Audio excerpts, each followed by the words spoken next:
Welcome to 12 News Now. I'm Israel Bryan. Hope you're all having a great start to your morning. It is Friday. The weekend is here. I hope that you all had a great week so far. Go ahead and drop me a comment and let me know how your week is going. Mine has been busy, but it has been well to me, and I hope it's the same for you all as well too. I know we are going to be seeing the verified best weather day of the week today. I'll be sure to check into our latest weather forecast here later on. I do want to go ahead and get into some news that you all need to know today. Community members will gather in Richmond tomorrow to honor Markiah Dixon. The 9-year-old was shot and killed at Fonticello Park, formerly known as Carter Jones Park, in 2019 during a cookout. To honor her young life, the playground at the park will be renamed after Markiah. A ribbon-cutting ceremony will be held at noon tomorrow, and the organizers ask that you wear pink. And we continue to follow breaking news as a grand jury in Manhattan votes to indict former President Donald Trump. Grown reaction overnight as Trump becomes the first former U.S. president to face criminal charges. Fox News correspondent Madeline Rivera has the latest from New York. The New York Police Department has ordered every officer to report in uniform Friday as a precautionary measure after former President Donald Trump's indictment Thursday. We're going to win this case. We will humiliate them. The Manhattan grand jury investigating alleged hush money payments made on former President Donald Trump's behalf, including to adult film star Stormy Daniels, officially indicted him Thursday. The former president taking to Truth Social, saying in part, quote, "They only brought this fake, corrupt, and disgraceful charge against me because I stand with the American people." Protesters gathered outside Trump's Mar-a-Lago estate Thursday night, slamming the indictment. I think the American people are going to look at this, see it as one more example of the criminalization of politics in this country. Even Florida Governor Ron DeSantis, who may run against him for the 2024 Republican presidential nomination, tweeted in part that Manhattan District Attorney Alvin Bragg has, quote, "consistently bent the law to downgrade felonies and to excuse criminal misconduct. Yet now he is stretching the law to target a political opponent." Meanwhile, many Democrats say the indictment shows no one is above the law. Minnesota Congresswoman Ilhan Omar tweeting, "When someone, no matter how powerful they are, is suspected of a criminal act, our justice system investigates, charges, and convicts them in accordance with due process." Trump is expected to turn himself in early next week. When he appears for his arraignment, he will likely be fingerprinted and have a mugshot taken. In New York, Madeline Rivera, Fox News. And the indictment is sure to play a huge role in the 2024 presidential election. Now that Trump is being indicted, a political analysis says his 2024 election campaign could still go either way. Larry Sabato is with the UVA Center for Politics, and he says the indictment right now could actually help Trump in the primaries, saying this could create a rally around the flag effect with his supporters. But if he is found guilty, voters may lean more towards Democrats in the general election, according to Sabato. And although this may be the first time a former president is indicted, Sabato says it probably won't be the last. Donald Trump will go down as the first former president in American history to be indicted. The way things have been going in American politics for decades, I doubt he'll be the last former president to be indicted.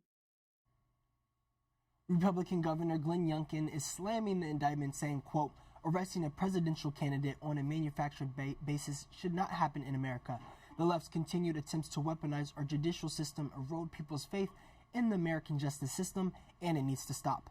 Meanwhile, the Democrat Party of Virginia released a statement in support of the indictment, saying in part, quote, "a grand jury in Manhattan has rightfully indicted a man who has habitually used his power to influence to mistreat others and evade the rule of law."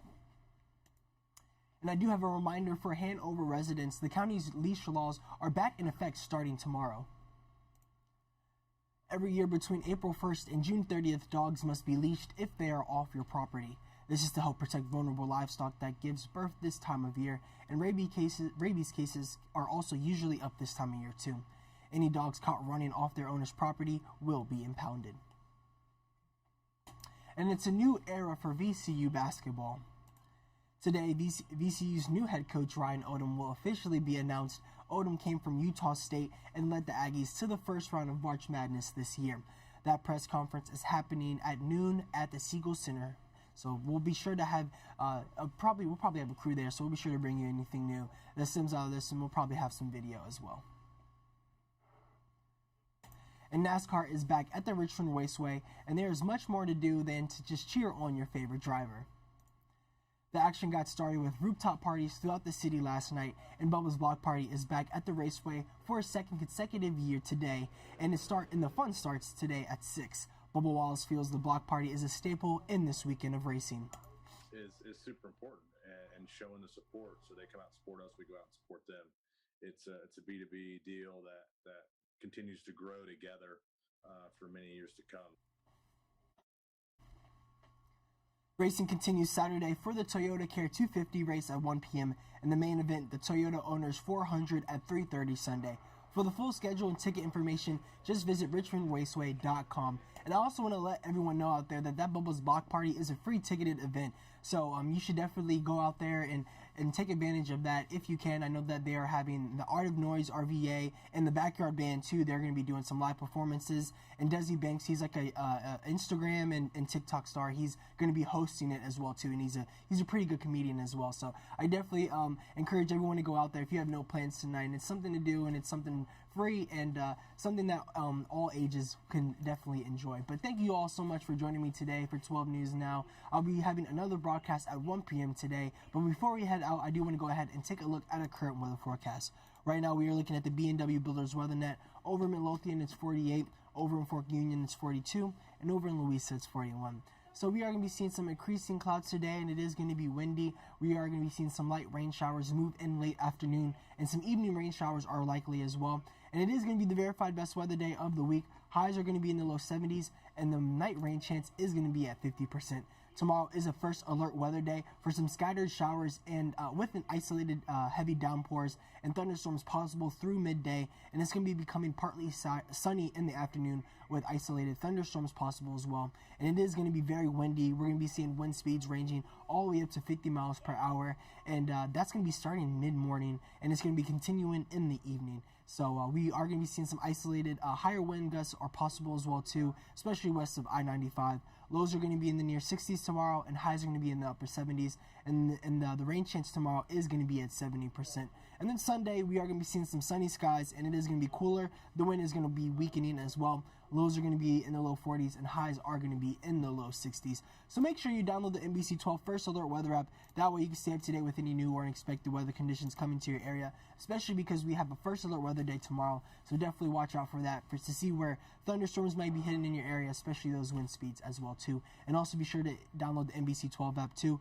That way you can get updated on any new news notifications or anything like that coming into your area as well. But thank you all so much for joining me. I am going to be having another broadcast at 1 p.m. today, so be sure to join me then. And also be sure to join me at 3 p.m. as well too for a look at what our reporters are working on and also some events that are happening in our area. So I just want to thank you all so much for joining me, and I hope to see you back here at 1 p.m. And be sure to join us at 11 for 12 News before noon, and also 12 About Town at noon as well. But thank you so much for joining me, and I want to say thank you, Cheryl, out there for joining me this morning. I hope you are having a great day as well.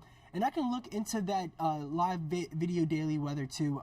I could probably do that, work that into my broadcast as well too. So I'll look into that as well. Thank you for that recommendation, and I will try my best to fit that into my schedule as well. But I hope that you all have a great rest of your day. I hope to see you all back here at 1 p.m. for some more news that you all need to know.